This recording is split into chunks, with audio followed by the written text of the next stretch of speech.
Shalom, beloveds of the King. Praise Abba Yahuwah. Here we come again today, and we are looking at our Torah portion. And today we start the Torah portion, Bmidbar. How exciting as we are entering into this journey in the wilderness. And how interesting it is that this very time that we find ourselves into, that we are in this time. And as we are in this time of where there's so much going on around the world, we are now in the time in Abba Yahuwah's prophetic timeline that we are coming into this Torah portion of the Bmidbar, which is in the wilderness. So you see, we have to understand what it means to come out of Egypt, come out of Egyptian ways, come out of the ways of the world, come out of the ways of the understanding of our mindsets. And that's why everything that the Father is doing in this time is lining us up with what we are doing prophetically.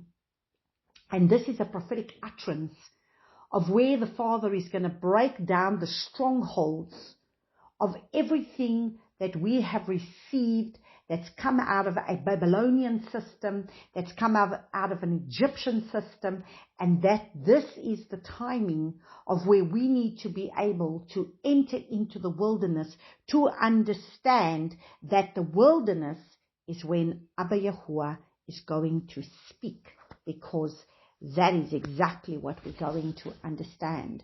He wants to speak to us. He wants to lead us. So let us pray.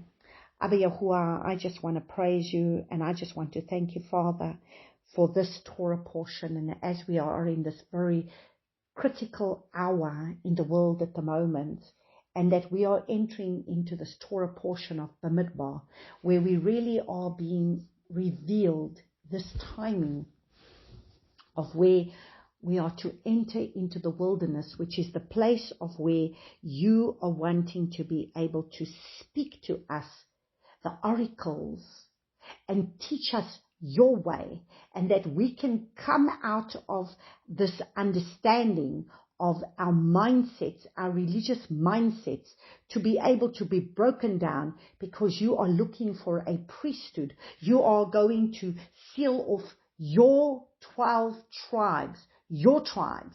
This is now when you're going to have a remnant. This is when you're going to raise up your remnant. You are looking for a holy priesthood that needs to be set apart unto you in order to follow your ways, in order to bring glory and honor to your name. And this is the very timing of what we're finding ourselves in. And so we are living in very exciting times. And Abba Father, I just want to thank you that you will just break down every single mindset of our religious mindsets that we have received, of the things of what we understand, because you are raising up a new priesthood.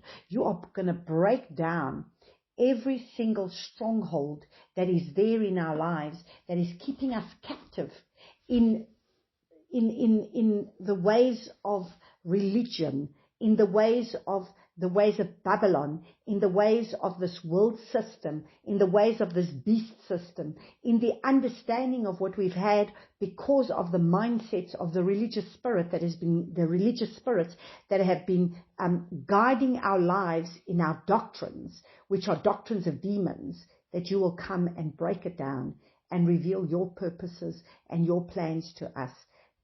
Speak to our hearts, speak to our minds, the very oracles that will come from your heart, so that we will be able to be those that may be led by you, that may understand your purposes and your plans, and for you to be able to show us the ways that we are to be able to walk. And so, Father, I thank you that you come and shake out of us everything that is not of you, and put us on your timeline with your understanding of your prophetic utterances in this time, so that we may understand what does it mean to walk in your ways. And so, Abba Yahuwah, I thank you that I just commit myself to you right now and allow you to be able to come and minister to me through my lips, as my lips speak, that I will speak your very oracles, nothing of myself, nothing of my mind, but that which you want to be able to reveal in this hour. In Yeshua's name, I pray this. Amen.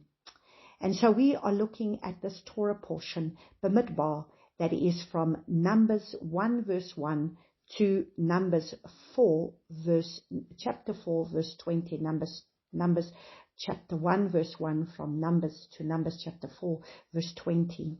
And our Haftorah, wow, very powerful Haftorah, which is one of my most favorite scriptures, that is from Hosea, the book of Hosea, where you are raising up your bride. And so it's not by accident that we are in the season and in this timing to say that you are going to raise up your bride, your people, your priesthood in this hour as we are studying this Torah portion of Bmidbar, which means in the wilderness. So if we take Numbers chapter 1, and in Numbers chapter 1 it says, "And Yahuwah spoke to Moshe in the wilderness of Sinai, in the tent of appointment, on the first day of the second new moon, in the second year after they had come out of the land of Mitzrayim." And this is when he spoke to take a census of all the congregation of the children of Israel by their clans, by their fathers' houses, according to the number of the names, every male head by head. So, and from 20 years old and above, everyone going out to the army in Israel, number them by their divisions, you and Aaron. So, it says Yahuwah spoke to Moshe in the wilderness. So Bmidbar, Midbar, if you take the word Midbar, Midbar means wilderness. And so Bmidbar, Ba is the. So in the wilderness. So it's Bmidbar because Ba is the Midbar, the wilderness. But that word Midbar comes from a root word in Hebrew, which is medaber. And that word medaber is the word to speak. It's a word speak. It comes from the root word and it means to speak. So interesting. He brings us into the wilderness. I don't know, they called it the book of Numbers. And Numbers is obviously because the children of Israel are being numbered. And it's about clans and about numbers, but yet at the end of the day, the word in Hebrew speaks volumes because it is now in this book of Bmidbar, that the Father really speaks to the children of Israel how he wants to be served. And he's going to lead them and teach them and guide them and rebuke them and correct them as a father would chastise, as a father would instruct, as a father will direct, as a father will rebuke, as a father will chastise.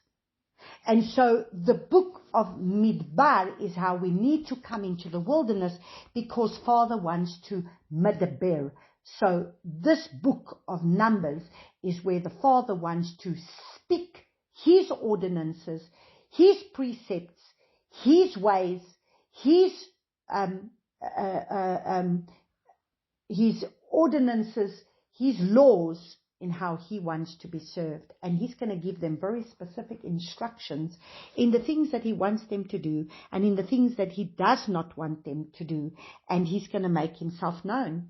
Now, if you take the book of Deuteronomy, then so medaber is to speak. And then devarim, when we're going to get to Deuteronomy, which is devarim, and devarim is from the root word davar. It's from the word davar, and it is the word to words. It's the word for word.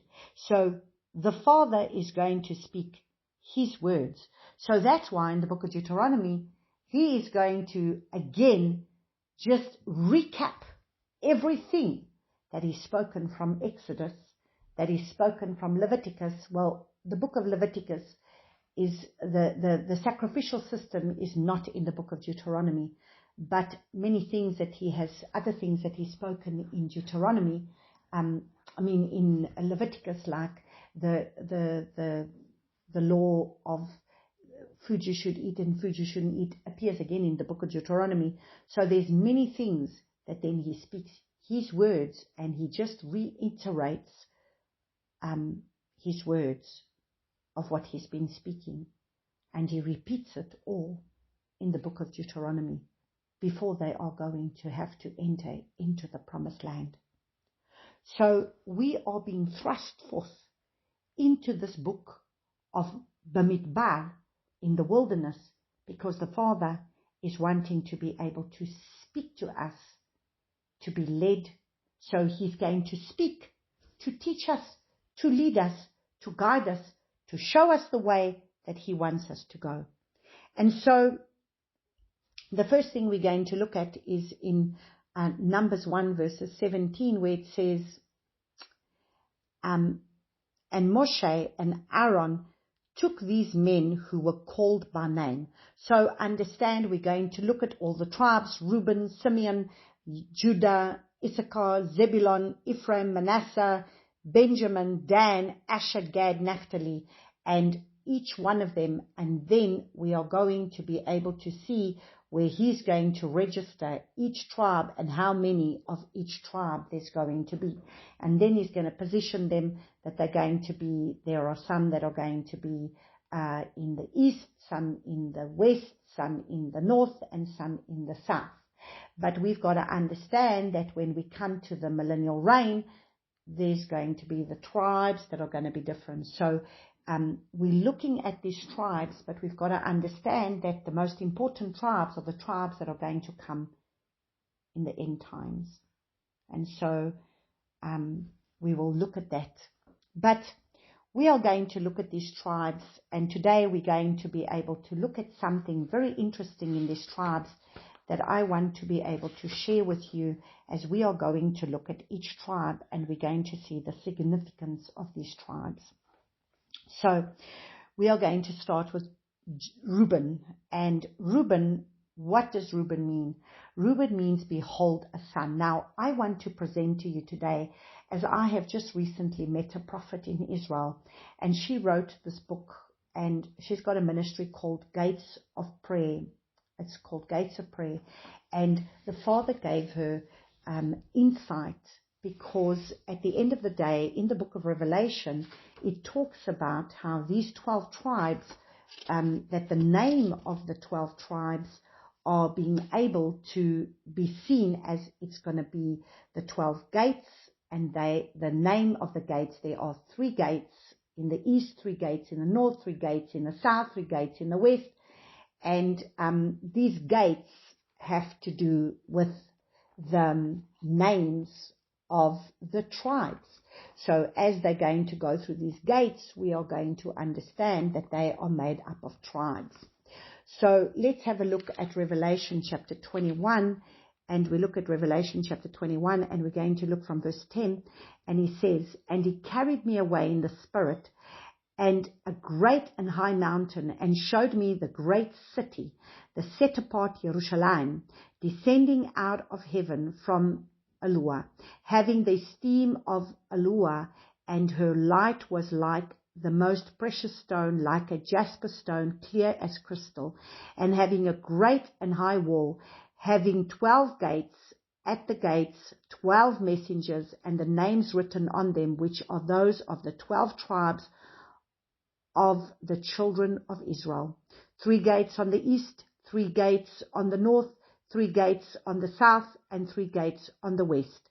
And the wall of the city had 12 foundations, and on them were the names of the 12 emissaries of the Lamb. Now, what is very interesting is that the Father gave her an understanding, because she stands in a place in Israel where he's sent her, as she made Aliyah many years ago, and she is like a gatekeeper in the land, and the Father uses her as a gatekeeper.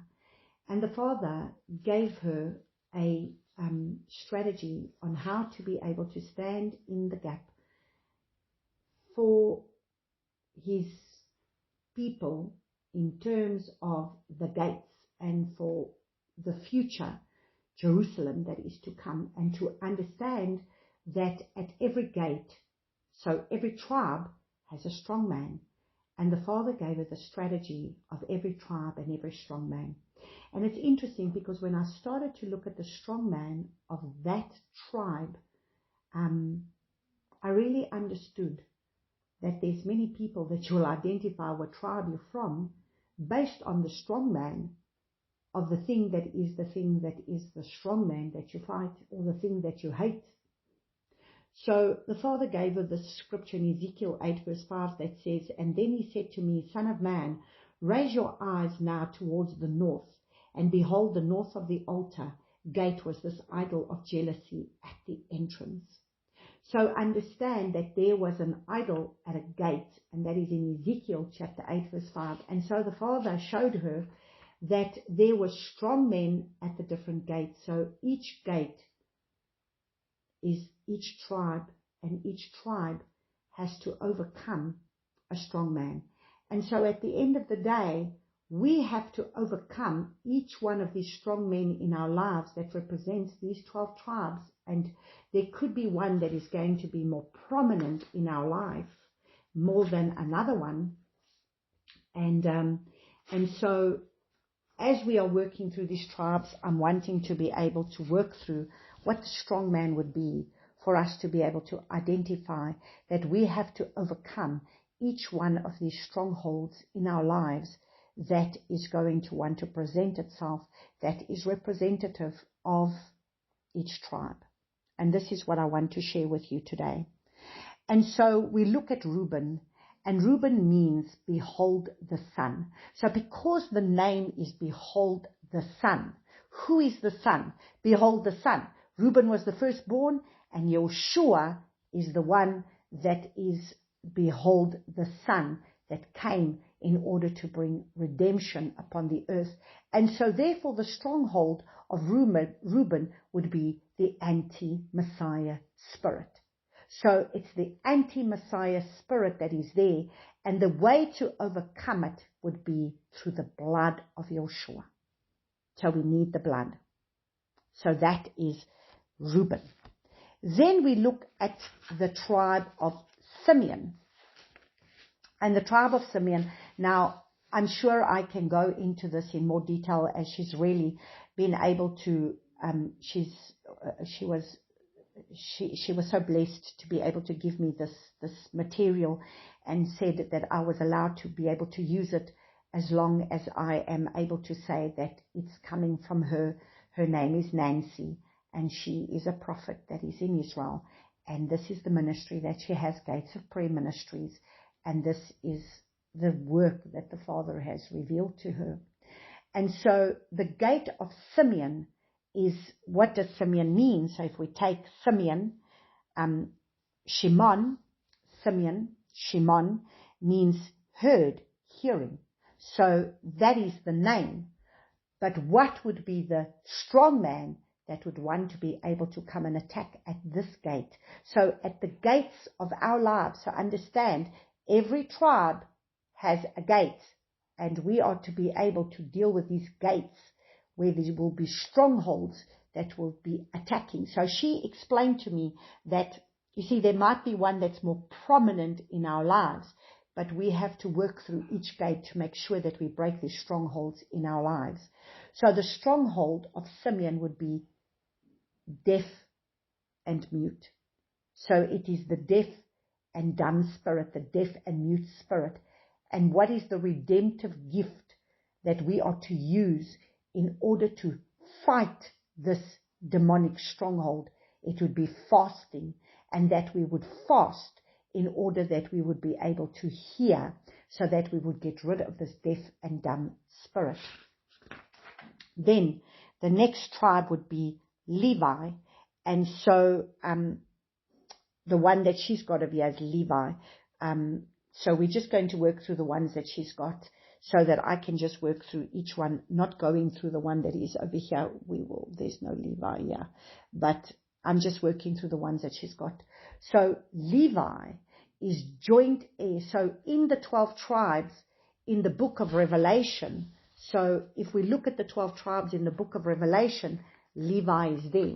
This is the only thing that I still spoke to her today, where I asked her and I said to her, I see you have these 12 tribes that comes from the beginning of the tribes that were given from Jacob when Jacob blessed the tribes. But in the book of Revelation, chapter 7, then we see that there is 2 tribes that are not there, and that we have Manasseh, and we don't have Dan, and we don't have Ephraim. And so we look at that, but there's Levi that's there and Joseph that's there. So I want to bring in Levi because she's got Levi so that we can understand. And so Levi is joint heir. That's what Levi means. What is the stronghold of Levi? Lying spirit. So that will be the lying spirit that comes from Levi. And how do you combat it? The word of Yahuwah. So especially those, and it's so interesting because I know that specifically the tribe that I come from, I know that I come from the tribe of Levi, and this is the thing that, this is the tribe that, even from when I got saved, the Father told me that I come from the tribe of Levi. I've since found out that my father comes from a Cohen background. He comes from Cohen, from the silver, comes back to Cohen, and therefore we come from the tribe of Levi. And what is the very thing that is there is a lying spirit.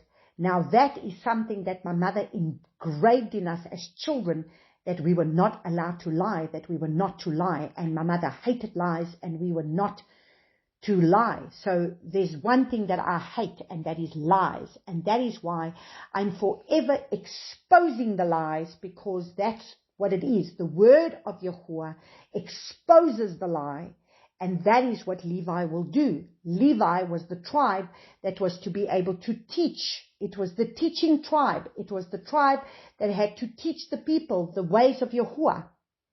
And therefore, it's the word of Yahuwah, and they will come up against the lying spirit. The next tribe that we're going to look at is the tribe of Yehudah. So it's Judah. And so what is the tribe of Judah? So what does Judah mean? Judah means Yahuwah be praised. And what is the stronghold of Judah? What is the stronghold there? Perversion. It is perversion. And this is the very thing that comes with the tribe of Judah, is perversion, a perverse spirit. And what is the redemptive gift? Holiness. So the redemptive gift to Judah is they need to return back into holiness. So if you look at the gate of Dan, now Dan is the one that is not going to be there. And in the 12 tribes in the book of Revelation chapter 7, Dan is, the gate of Dan is the judge. He's the judge. And the stronghold is bondage. And the redemptive gift is the Ruach of Yahuwah. And so we need the Ruach of Yahuwah to be able to come and set us free from the bondage that holds us captive. And so we are only able to judge a situation through the Ruach of Yahuwah. And then we get the tribe of Naphtali. And the tribe of Naphtali, Naphtali means my wrestling. So the stronghold of Naphtali is jealousy. And so that's the stronghold that is there, is the stronghold of jealousy. And so the way to be able to overcome it, the redemptive gift is love. So where there is a jealousy, you've got to come out in love. And you've got to break that spirit by loving, by bringing the love, so that you don't have the jealousy. Then we look at the gates of Gad.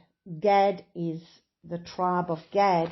If we're going to look at Gad, and Gad is means good fortune, but it's also troop, to overcome, to invade.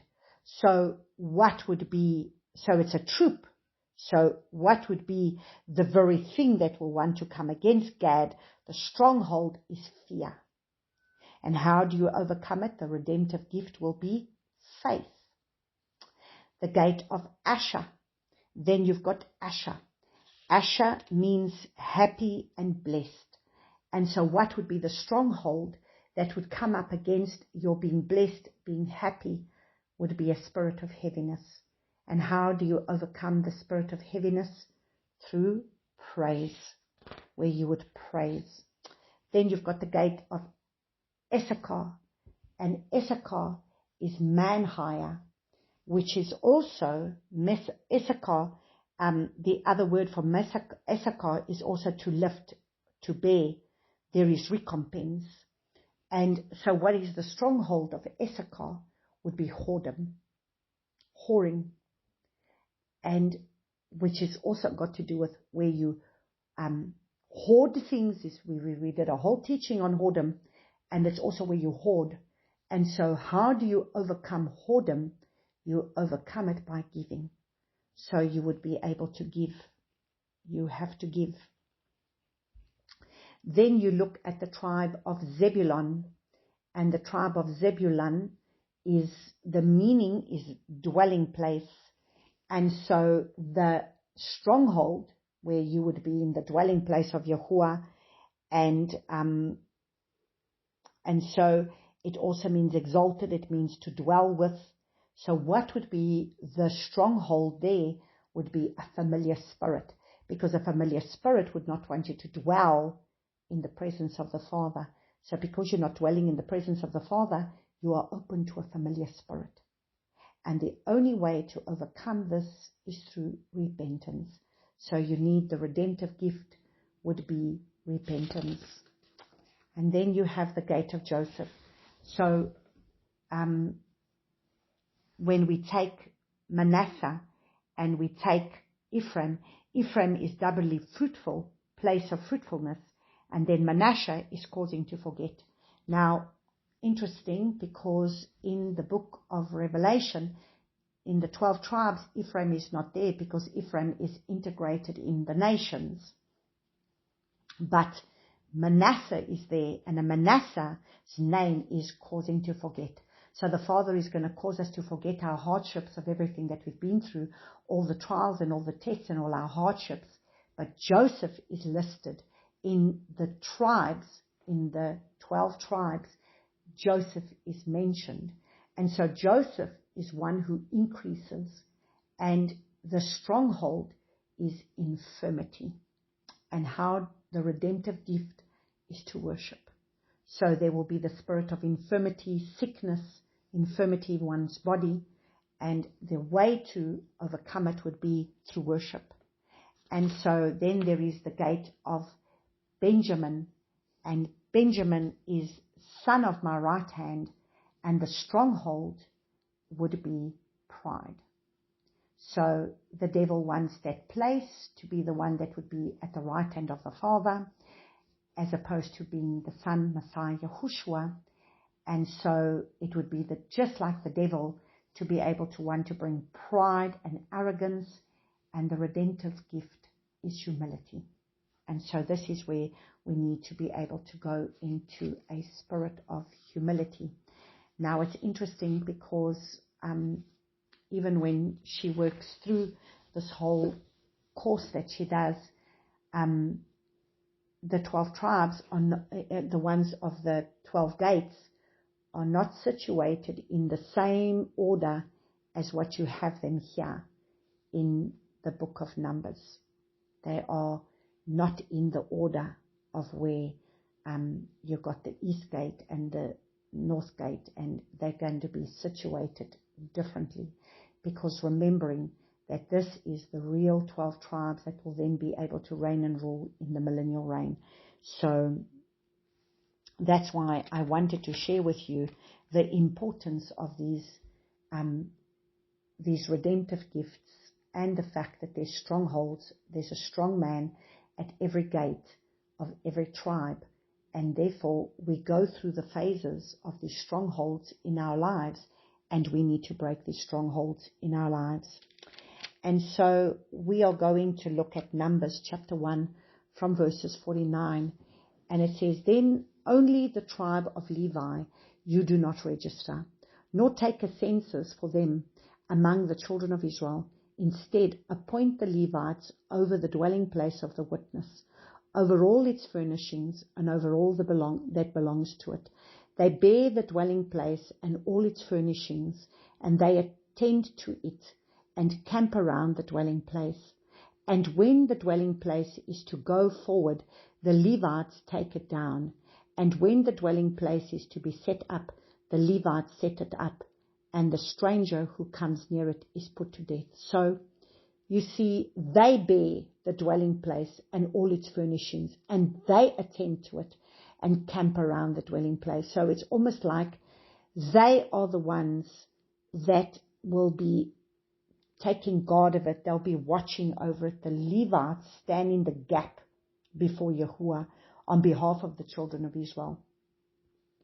Because, listen to what it says, "Only the tribe of Levi you do not register, and the children of Israel shall pitch their tents, every one by his own camp, every one by his own banner, according to their divisions. And let the Levites camp around the dwelling place of witness, so that there be no wrath on the congregation of the children of Israel.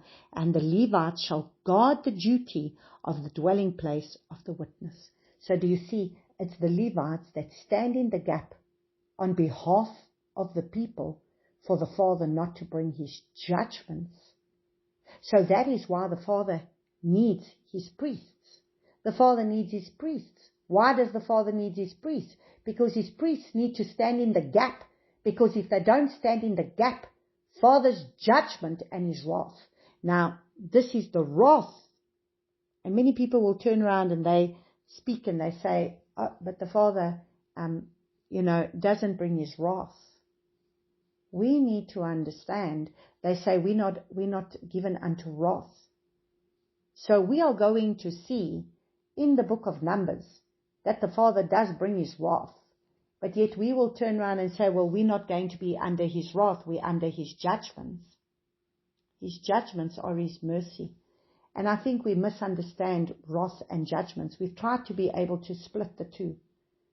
And yet at the end of the day, the Father did bring his wrath upon his children, on the children of Israel. He brought his wrath. And the Levites are the ones standing in the gap, as we read in verse 53 again. "But let the Levites camp around the dwelling place of the witness, so that there be no wrath on the congregation of the children of Israel, and the Levites shall guard the duty of the dwelling place of the witness." Now, I need you to understand, where are we prophetically? So understand what has happened prophetically in this last few weeks that we have been covering these Torah portions. Let me explain. So I had the priest picture that I have up on my wall, which is the priesthood of the old priesthood that was lighting a menorah in the old temple. That is not the temple now, because we are the dwelling place now of Yahuwah. We are not going to have a physical temple. And if there's going to be any physical temple, that is if there's going to be any physical temple, because clearly in the new renewed covenant, it talks about us being the temple of Yahuwah. So, is there really going to be a temple, or is the anti-Messiah going to dwell or take his dwelling in our temples and defile us, not a physical temple? So I put that out there to you because I'm starting to understand a few things, because like I said, we need doctrines to be able to fall to the ground so that we may understand clearly, which means if that be the case, imagine we're all waiting to see a third temple being built before certain things happen, when yet the Bible is telling us that we are now the temple of Yahuwah, which means the anti-Messiah is going to be seated in a temple. Which temple? In a temple made of man's hands, a fleshly temple, to be able to defile us, to be able to bring the anti-Messiah spirit in us, to control us, to be able to defile us, so that we will have the anti-Messiah leading us and defiling us. I'm just posing you a different understanding that maybe we should look into. Because if that be the case, then it means that we are further along than what we understand. And is that not what the enemy's plan has been already when he's gone and wanted to defile our molecular structure, our D and our N and our A, that the enemy has wanted to come and defile us to be able to remove for the signature from upon the molecular structure on how he's created us. So that is why there's really repentance that is necessary to be done if we have allowed ourselves to bow to a beast system, in the beast system having to inject us with things that was not of him. And so I want you to be able to understand that if we are the temple that carries his presence, then don't you think that the anti-Messiah spirit is going to do everything that he can to be able to defile our temples and to dwell in us to control us. I'm putting it out there for us to be able to start looking at this from another perspective to what we have been taught.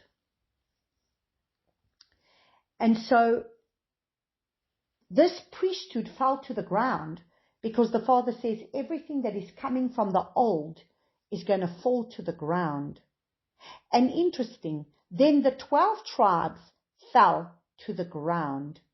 Then the Jerusalem magnet fell to the ground. So the Father is saying, I am going to have a new priesthood. I am going to raise up my 12 tribes in this time. Now, interesting, we start the book of Numbers, which is exactly where we are in this time. We are in this time in the book of Numbers. And if we are now in the book of Numbers, it starts with numbering these 12 tribes. So therefore, he is sealing off his 12 tribes. That's what he said to me. That is the 12 tribes that's been formulated by man, that's been put in a place called Israel, and they are building their 12 tribes. But I will have my 12 tribes. I will have my priesthood. I will have my set-apart remnant bride that I'm going to seal off my 12 tribes, that I will gather out of the nations, and those two sticks will become one stick, one house. And he's the one that's going to gather them, which is what it says in Ezekiel chapter 37, that he's going to awaken those dry bones, and he's going to awaken us back to the truth of his word, which we are going to understand this today from Hosea. And so then those 12 tribes fell to the ground. So we are now in a time. So he's going to raise up a new priesthood. That was exactly the prophetic word that he sent out at the time of Yom Teruah, the change of the guard, a new priesthood. So therefore, the old priesthood fell to the ground. But we're studying everything about the old priesthood, but we need to understand the new priesthood and what the Father is wanting to do with the new priesthood. And then he's going to have his 12 tribes, and he's the one sealing them off according to Revelation chapter 7. He is going to seal off those 12 tribes, and they will be his faithful remnant, his remnant bride, the 144,000 that he is going to seal off, and that will become his first fruits offering, because that's written in Revelation chapter 14. Who are those 12 tribes? Let's have a look and see in Revelation chapter 14, because this is all coming together, and this is the timing that we're in, and that is why there is a great falling away taking place. He's sealing off those that are his, those that are not. That was the prophetic word that he gave us at the beginning of Sukkot, where he said He is going to be able to set apart those that are his and those that are not. Great deception upon the earth right now. He's doing a shaking. And depending on what you're standing with, depending on what you're believing, depending on the separation that's taking place, because there's great defilement now taking place, and there's great deception that's taking place at the moment, and people are being separated. The sheep are being separated from the sheep. And he says in Revelation chapter 14, and I looked and I saw a lamb, and standing on Mount Zion, and with him 144,000, having his father's name written upon their foreheads.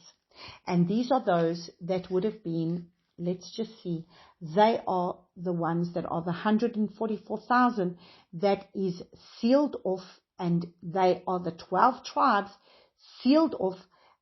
In Revelation 7 verse 4, and I heard the number of those were sealed, 144,000 sealed out of all the tribes of the children of Israel. So he's sealing them off out of all the tribes of the house of Israel. He is sealing off 144,000. So he knows this remnant bride of his. And so it says in Revelation 14 verse 4, they are those who were not defiled with woman, for they are maidens. They are those following the Lamb wherever he leads them on. They were redeemed from among men, being firstfruits to Allure and to the Lamb. And in their mouth was found no falsehood. So you see, we cannot still continue in falsehood. That's why everything that is false needs to now fall to the ground. That's why the shaking is taking place, because if we're still believing false doctrines, false religious systems, false belief systems, false doctrines that has been given to us, of all this falsehood that's going on at the moment, we need to have it fall, because he says there was no falsehood, for they are blameless before the throne of Allure. So therefore, we need to be very wary what we're standing for, because if we're going to stand for death, he said, I put before you life and death. You are to choose life. Are we pro-life? Are we standing with life? Are we standing with the kingdom way? Or are we standing with kingdoms of the world? Who are we standing with? Do we stand with the kingdoms of the world? Do we stand with Mystery Babylon? Or are we standing with the Father? Are we standing with the whore of Babylon? Or are we standing with the Father? Who are we standing with? And that is why this is very important that we understand these truths and where we are going with these truths. And so when we look at Numbers chapter 2, and in Numbers chapter 2, if we have a look at Numbers chapter 2 from verses 1 to 2, and it says, and Yahuwah spoke to Moshe and to Aaron, saying, the children of Israel are to camp each one by his own banner, beside the sign of the Father house. Let them camp around the tent of appointment at a distance. Now, the banner is the H171, which is the word dagal, and it's from the root word dagal, and to look, to behold, to carry a banner or a standard, to set up a standard in battle, to raise a flag. So, what flag are you raising up? Do you raise up the flag of Zionism that stands for a state, that stands for prostitution, abortion, homosexuality, murder, everything of deceit and lies? What flag? With a star of Rephim, or Rephim, that is spoken of in Acts chapter 7. The star that is there. Do you hold up that flag? What flag? What banner are you under? Are you under the banner of the Father's kingdom and the Father's way? Or are you under the banner of this star? What banner are you under? Let's not be deceived, because the deception is there, and the deception is taking us by storm. Remfan. So in Acts chapter 7, verse 43, it says, and you took up the tent of Molech and the star of your mighty one, Kiyun, images which you made to bow before them. Therefore I shall remove you. Behold, Babel. I shall remove you beyond Babel. So I understand, if this is the whore of Babylon, what are we doing? We are raising up the star, and it's called the star of Remphan. And this was the star of the mighty one, Kiyun, which is known as Remphan. And that's the star of the mighty one.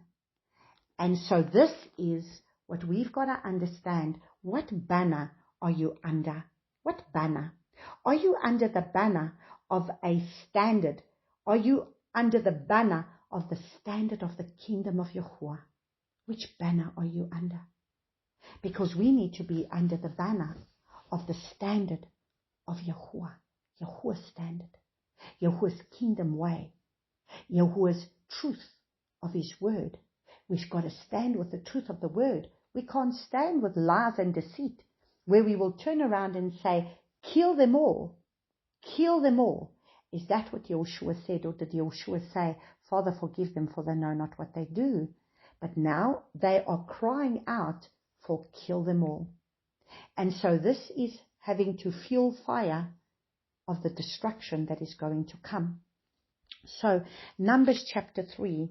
And so if we're going to look at Numbers chapter 3 from verses 1 to 13, and it says, And these are the generations of Aaron and Moshe when Yahuwah spoke with Moshe on Mount Sinai. And these are the names of the sons of Aaron: Nadab, the firstborn, Abihu, Eleazar, and Ithamar. These are the names of the sons of Aaron, the anointed priests, whom he ordained to act as priests. And Nadab and Abihu had died before Yahuwah when they brought strange fire before Yahuwah in the wilderness of Sinai.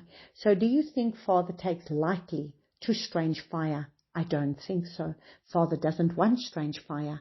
And they had no children. So Eleazar and Ithamar acted as priests in the presence of Aaron, their father.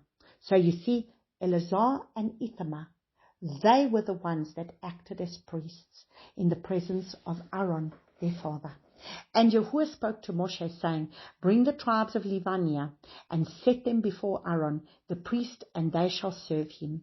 And they shall guard his duty, and the duty of all the congregation before the tent of appointment, to do the service of the dwelling place. So they were appointed to do the service, and they shall guard all the furnishings of the tent of appointment, and the duty of the children of Israel to do the service of the dwelling place. So they were responsible to be able to do the service, the duty of the service of the set apart place. Now understand, if we are called to be his priests, now it's not a Levitical tribe anymore. We are all called to be priests. We are all called to be priests before the Father, but there's going to be a set apart priesthood, because at the end of the day, there is, in the 144,000, there's a Levitical priesthood. So there's going to be a Levitical tribe. But there's going to be part Levites, there's going to be from all the different tribes, but there's 12,000 chosen from each tribe that have to be the first fruits before the Father. So if they are first fruits, let's look and see what he says. And appoint Aaron and his sons, and they shall guard their priesthood, and the stranger who comes near shall be put to death. And Yahuwah spoke to Moshe, saying, Now look, I myself have taken the Levites from among the children of Israel, instead of every firstborn who opens the womb amongst the children of Israel, and the Levites shall be mine, because all the firstborn are mine. On the day that I struck all the firstborn in the land of Mitzrayim, I set apart to myself all the firstborn in Israel, both man and beast. They are mine. I am Yahuwah. So you see, Father wants a first fruits, a remnant bride, and this time they're not going to be only from the tribe of Levi, but they're going to come from the 12 tribes. That's why that 12 tribes picture fell to the ground, and right now Father's sealing off his 12 tribes that are going to be part of this remnant bride, that is going to be part of his first fruits offering, spoken of in Revelation chapter 14 from verse 5 and 6. So understand, this is the Father, the one sealing them off. But there's a qualification for them, and this is what we're going to have to understand. Their qualification is coming from Hosea chapter 2, and that's what we've got to understand. So that's why I say, he's the one who marks his Levites. So it is only the true priesthood. They are the ones that love his presence. So it's this priesthood that love his presence. They are the ones. So who is this priesthood that he's going to set aside? They are a priesthood that love his presence. They are surrendered, and they will come into the Holy of Holies. They are the ones coming into the Holy of Holies. They've gone through the process of the outer court. They've gone through the process of the holy place, and they are offering him incense at an incense altar, and they are coming into the Holy of Holies, because it was only the priest that was able, the high priest that was able to come into the Holy of Holies. And they become a living tabernacle for him. So this priesthood is a priesthood that's going to become a living tabernacle for him. They will take care of their tabernacle. Why?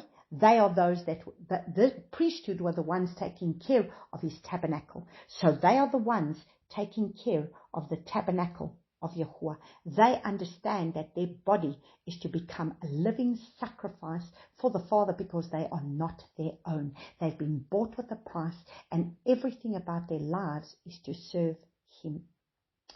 They will take care of his tabernacle, and they will be consecrated.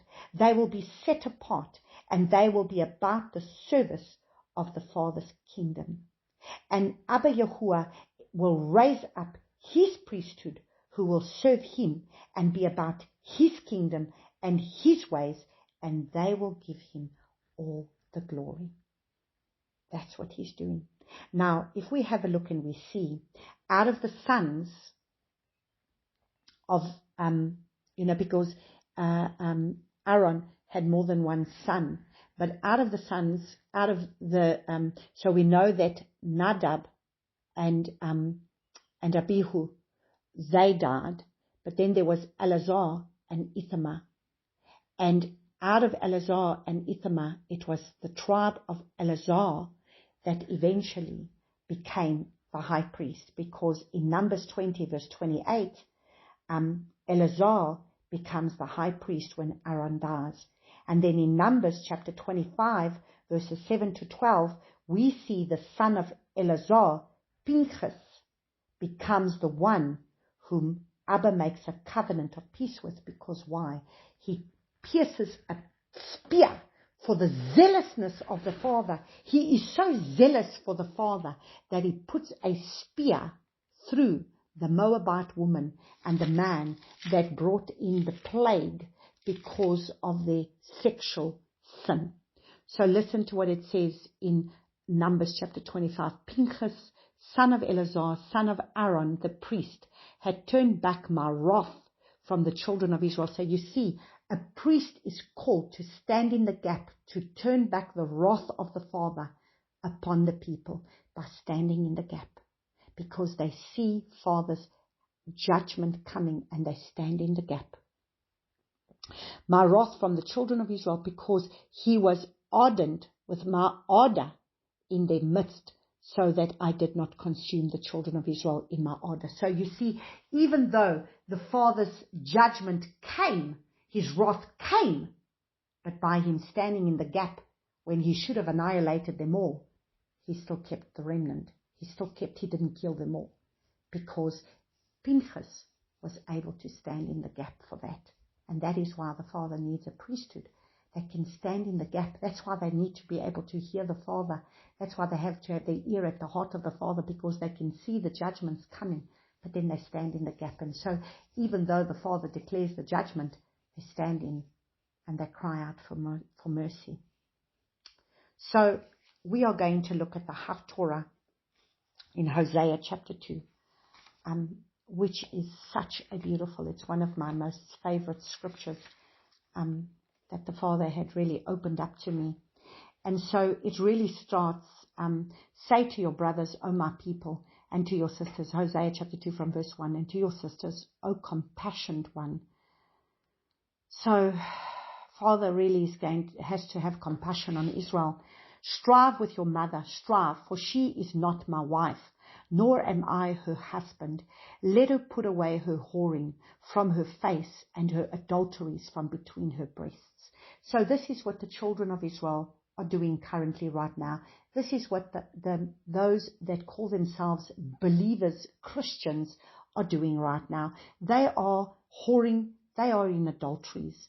Lest I strip her naked, and shall set her up as on the day she was born, and shall make her like a wilderness, and shall set her like a dry land, and shall put her to the death with thirst. So you see, unless we come into the wilderness, we are not going to be able to truly know the Father's way, because it's in the wilderness that the Father wants to speak to us, because wilderness is Bmidbar, which comes from the root word Medaber, which means to speak. And I shall not have compassion on her children, for they are children of whorings. For their mother has whored. She who conceived them has acted shamelessly. For she said, I go after my lovers, who give me my bread and my water, my wool and my linen, my oil and my drink. Therefore see, I am hedging up your way with thorns, and I shall wall her in, so that she does not find her paths. And she shall pursue her lovers, but not overtake them, and shall seek them, but not find them. Then she shall say, let me go and return to my first husband, for then it was better for me than now. So you see, the Father is going to have to hedge them in. The Father has to sometimes take us through our wilderness time, through our difficulties. The wilderness is the trials and the testing. He's got to take us through trials and through tests, so that we can finally come to our senses. Because if we're not going through trials and tests, we're not going to come before Him and say, okay, Father, maybe there's something in my life that's not right. Maybe there's something that I've done that's not pleasing to you. Maybe I am not treating people the way that I should. Maybe maybe I've got bitterness or hatred or anger or something that might be there. Maybe I think that in my eyes I stand right before people, but yet if we really allow the Father to examine our hearts, maybe sometimes the Father will find that there are things there that we can't even see, that is blinded to us, because we think we act well, but yet the Father shows us that we don't. So we have to understand that sometimes the trials and the tests that come, sometimes it's because of our own doing. Sometimes it's because the Father is trying to bring something to surface that maybe we didn't realize was there, because it's very deep and we can't see that it's there. And so the trial and the test brings things to surface that we can't always see. So he says, and she did not acknowledge that I gave her grain and new wine and oil, and increased her silver and gold, which they prepared for Baal. So do you see, this is where the church is right now. The church has been given all of this, but it's all about them and their kingdoms, and they spend it on themselves, and they build their big ministries, and it's all for me, myself, and I. For me to be able to have the next best car, and the next best house, and the next jet, and the next thing. And this is what a lot of them have done. The church just seeks the Father's hand, seeks the Father's hand, seeks the Father's hand, does not seek the Father's face. And even right now, a lot of the Jewish people have become very wealthy. But yet at the end of the day, how much do they acknowledge Him? How much do they turn to Him? How many people in that land are prospering in the land of Israel? And yet at the end of the day, they don't even serve Him. They don't even seek Him. They don't even know Him. And so that is why He's going to hedge them in. And they are preparing everything for Baal. And they worship Baal.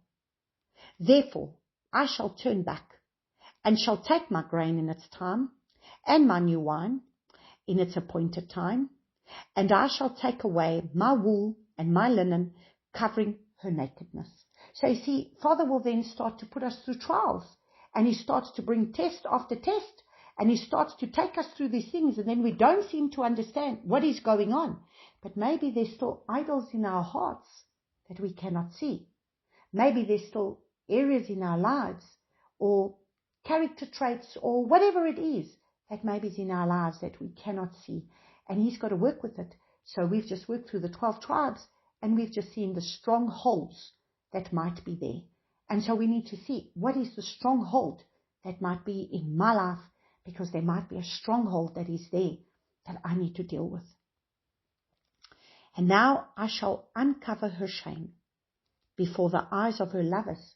So he starts to deal with us, and no one shall deliver her from my hand. So when you start to really come to that place of when he starts to deal with us, sometimes he deals with us severely. So sometimes we've got to go through a few things in our lives, difficulties. And the more we go through difficulties, the more we are supposed to come before him and repent before him and ask him, say, Father, show me what is there. What is there in my life that maybe I cannot see, but maybe you want to show me that there's an area in my life that is maybe not right, that maybe I've got a stronghold that is there that I cannot see. And so he says, now I shall uncover your shame before the eyes of her lovers, and no one shall deliver her from my hand. And I shall cause all her rejoicing, her festivals. So you see, here we are, yes, the Christian people, going on about their lives, thinking that they're standing right before the Father, thinking that they're running their church building, their church services, and they're doing Sunday worship, and they're doing all these, they even celebrate Halloween in the church, and then they celebrate Christmas and Easter, and all these other festivals, man-made festivals. But the very festivals of the Father, they are not celebrating. So he says, I shall cause her rejoicing, her festivals, her new moons, because why? She's got her own calendar. The church at the moment has her own calendar. Israel at the moment has their own calendar, because they got a Babylonian calendar that they celebrate, that starts their new year in September, when it's the 7th month.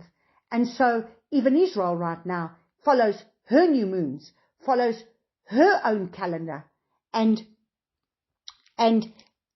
not keeping the calendar according to when the Father says the calendar is to be kept.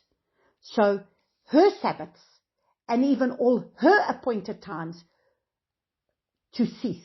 So he's going to bring everything to come to a standstill. So this is as much as what it's going to come for those that are still doing things in their way.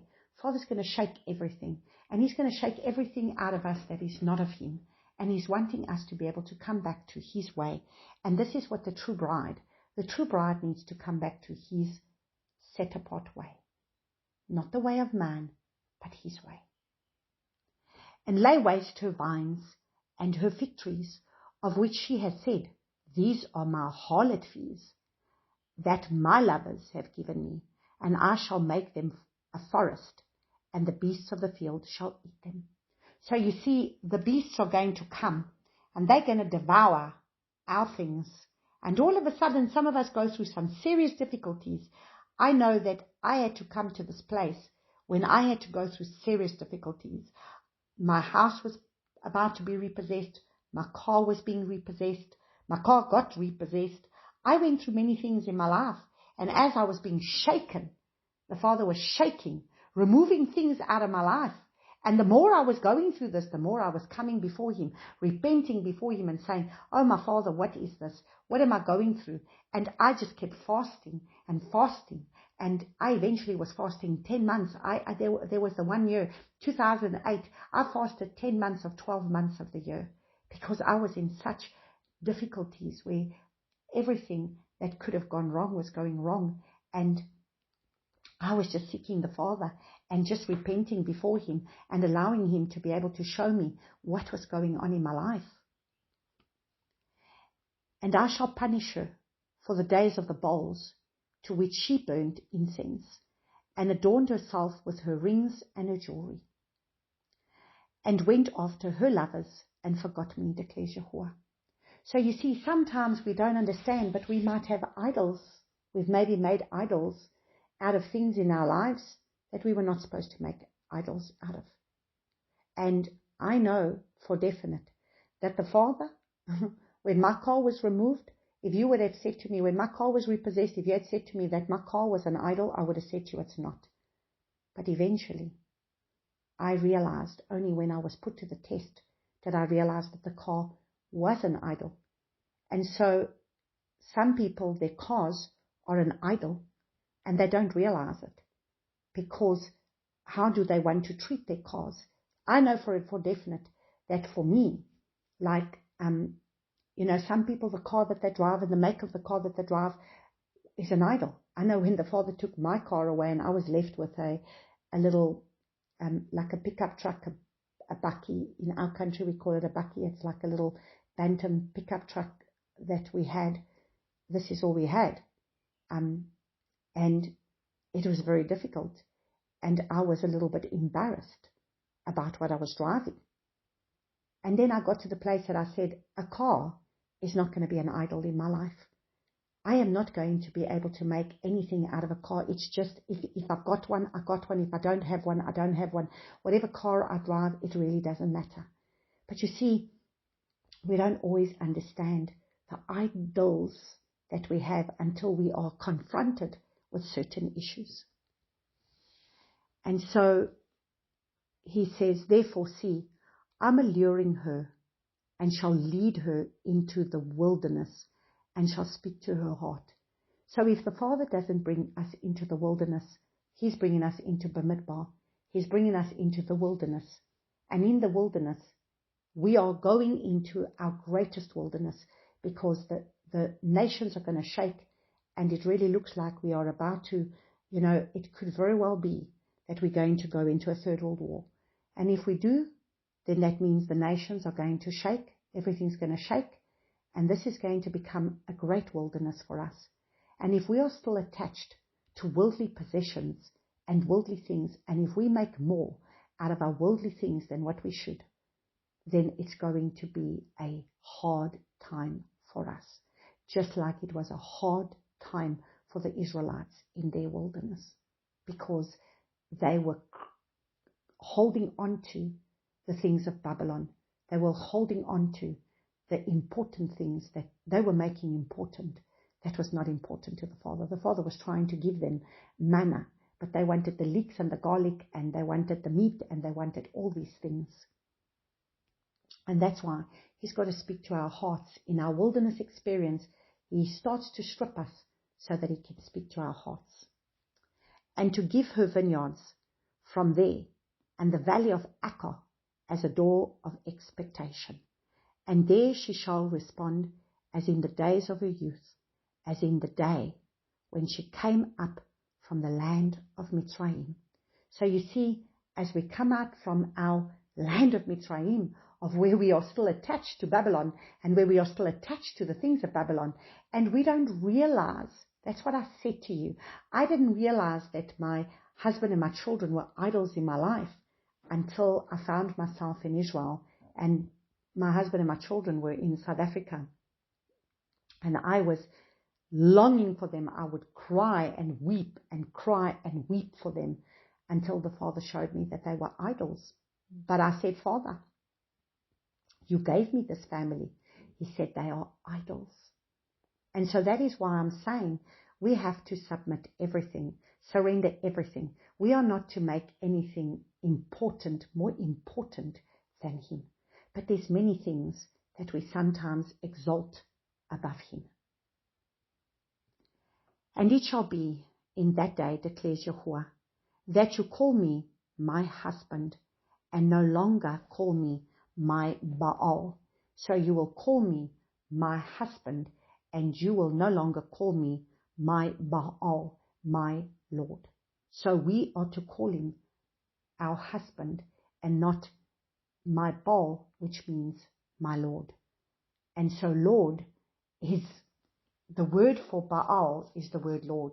So the Father is going to remove the names, because listen to what he says, and I shall remove the names of the Baals from her mouth, that they shall no more be remembered by their name. So the Father is going to have to remove all these bold names of this Lord and God and all these bold names from our lips so that they will not be remembered anymore. And He wants to be able to clean up our mouths, because if we want to be the 144,000, we can't speak these lies of these bold names. We can't keep calling Him Lord and God and Lord and God and Lord and God and call Him my Baal, which is my Lord, as opposed to calling Him Abba Yahuwah, my Father, my Abba, my Yahuwah, but not my Lord, because Lord means Baal. And so we shall not remember those bold names anymore. And in that day I shall make a covenant for them with the beasts of the field, with the birds of the heavens, with the creeping creatures. So understand, these are the things that He's doing with the remnant bride. So the remnant bride is going to start coming back to His feasts, to His Sabbaths, to His ways, removing the bold names from her lips, because she's His bride. She's not going to remember all these bold names. She's going to come back to the truth of His name, come back to the truth of His word, come back to His ways, because He's her husband who's going to lead her. And I shall make them lie down in safety. So it says, and in that day I shall make a covenant for them with the beasts of the field, with the birds of the heavens, and with the creeping creatures of the ground, when bow and sword and battle I break from the earth, and I shall make them lie down in safety. So He's the one who's going to be able to make us lie down in safety. So He will be our covering. He will be our banner. The banner over us is going to be Abba Yahuwah is our banner. And we will be these 12 tribes under the banner of His protection. And it shall be in that day. So it says, and I shall take you as a bride. So see, this is about the remnant bride, this priesthood, where He's let the priest fall to the ground because He's raising up a new priesthood, a remnant bride, 144,000. The 12 tribes fell to the ground. Why? Because He's going to raise up His 12 tribes. He's sealing them off, and they are going to be part of the new Jerusalem. They will be part of the new city of Jerusalem, and they will be the ones that will reign and rule with Him. And I shall take you as a bride unto me forever, and take you as a bride unto me in righteousness. So you see, we are going to be in righteousness, right standing, walking in His precepts, His ordinances, His Torah, His laws, and in right ruling. We will walk in His precepts, His right rulings, and loving commitment and compassion. And I shall take you as a bride unto me in trustworthiness, and you shall know Yahuwah. You shall yada Yahuwah. You shall perceive, recognize, understand, become acquainted with Him as a husband and a wife in intimacy. He's the one who takes us then as His bride. This is His true remnant bride. This is the ordinance for cleaning up a bride. And it shall be in that day that I answer, declares Yahuwah, and I answer the heavens, and I answer the earth, and the earth answer the grain, and the new wine, and the oil, and they answer Yisrael. Yasharal will be who we will be. Yisrael. Yisrael. It's Yisrael. And I shall sow her for myself. Now listen, then then, after He's done all of this, so let's just get this right. He's going to remove the bold names. So you see, that's going to be the test. The test is, are you going to be able to still speak His name when you're going to be told you're not allowed to? When you're going to be told that you will be put to death if you're going to speak His name? What are you going to do? Are you going to stand for Him, or are you going to fear man? Who do you stand for? Who do you fear? Do you fear him? Because that's why he says, I will remove the bold names from your lips, and you shall remember them no more. He says, and I shall sow you for myself. So he's going to sow her for himself in the earth. And I shall have compassion on her, who had not obtained compassion. And I shall say to those who were not my people, you are my people. So you see, who will be his people?